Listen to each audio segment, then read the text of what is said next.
Sikat na komedyante humihingi ng tulong ngayon dahil sa palala ng palala ang kanyang naging sakit na hindi alam ng karamihan. Gusto nyo bang malaman ang buong detalye? Tutok lang dito sa Get in Touch.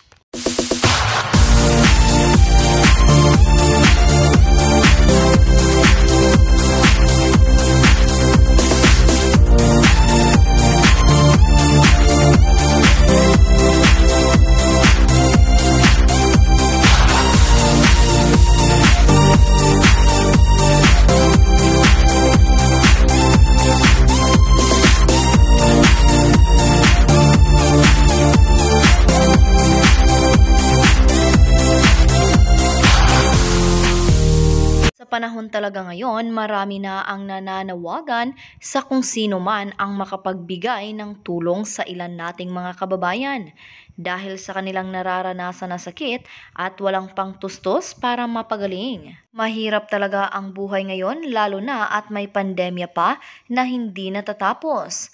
Marami na ang nawala ng trabaho at pangkabuhayan kaya naman yung iba hindi makapagpagamot.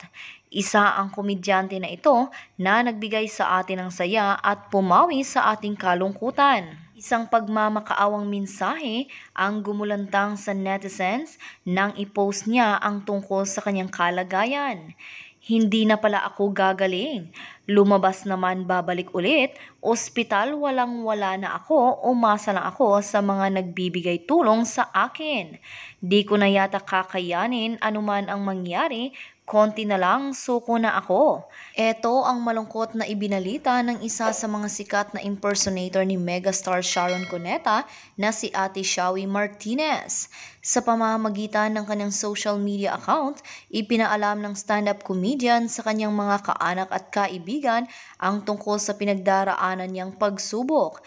Ayon kay Ate Shawi, habang tumatagal daw ay tila lumulubha pa ang kanyang iniindang karamdaman. Nanawagan din siya sa mga makakabasa ng kanyang status sa FB na itag si Sharon at baka sakaling mabasa ng kanyang idolo ang nangyari sa kanya at matulungan siya.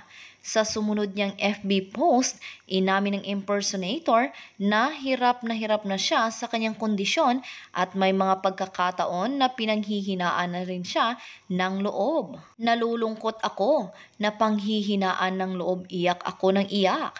Sana naman kayanin ko lahat ito. Mother of Perpetual Help, ani Ate Shawi. Sa ngayon, patuloy na gumagawa ng paraan ang ilang kapamilya at malalapit na kaibigan para makatulong sa pinansyal niyang pangangailangan lalo na sa kanyang pagpapagamot.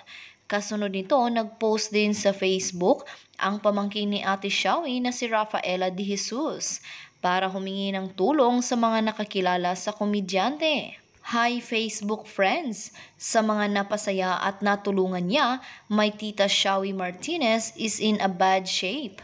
She has liver complexions. She is in need of financial assistance. Any amount will do. Let us give her back the joy and help she once gave us. We are asking for your prayers for a fast recovery. Aniya. Sa mga nais tumulong po, yan po GCash number. Lahat po ng isisend po, buo po mapupunta kay Tita Shawi namin. Hindi na po namin piniling ilagay ang picture niya ngayon dahil na rin po sa privacy ni Tita Shawi.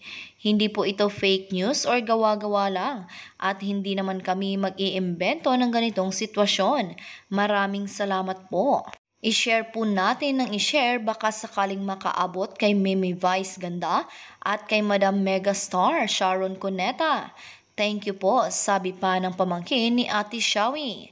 Nakalagay din sa FB post niya ang mga numerong pwedeng tawagan at kung saan maaaring ipadala ang inyong tulong para sa impersonator ng megastar. Si Marvin De Leon, mas kilala bilang Ate Shawi, ay isang aktor na ginagaya si Sharon Cuneta at ginagampanan niya ang mga ito sa kanyang mga palabas. Katulad ng ibang uri ng mga sakit, pinakamainam pa rin ang pag-iwas sa sakit sa atay upang makatulong sa ikapapanatiling malusog na kabuuan ng katawan.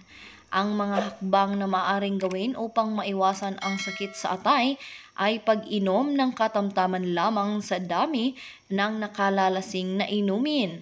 Para sa mga kalalakihan, hindi dapat na uminom ng higit sa 2 nakakalasing na inumin sa loob ng isang araw.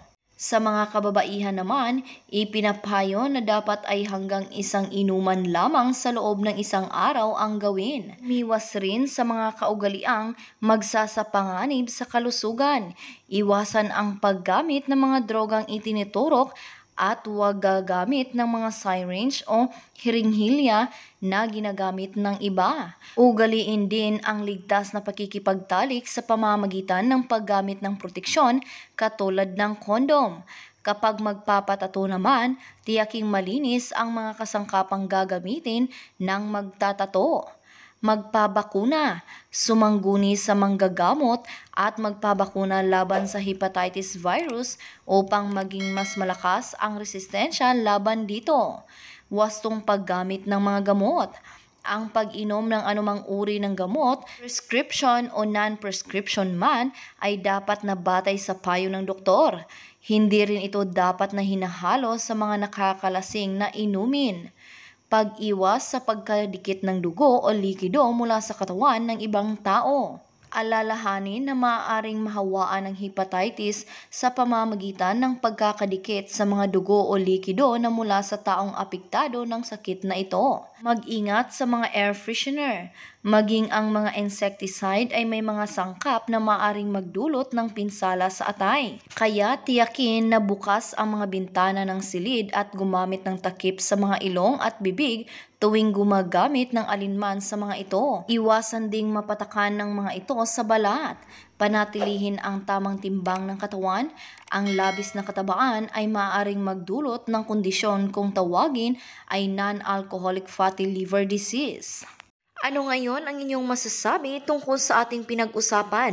Huwag kayong mahiyang magbigay ng inyong reaksyon o komento sa comment section na ito. Kung ikaw at iyong kaibigan ay mahilig sa mga celebrity updates, ay huwag kalimutang mag-subscribe, i-like at i-share sa kanila para maging updated din sila. At ikaw din huwag kaligtaang pindutin ang bell button para lagi kang mauuna sa mga bago kong uploads na video. Makakapanood din kayo ng mga dati kong videos sa pamamagitan ng end screen at I button sa itaas. Maraming salamat sa palaging pagtangkilik sa aking YouTube channel.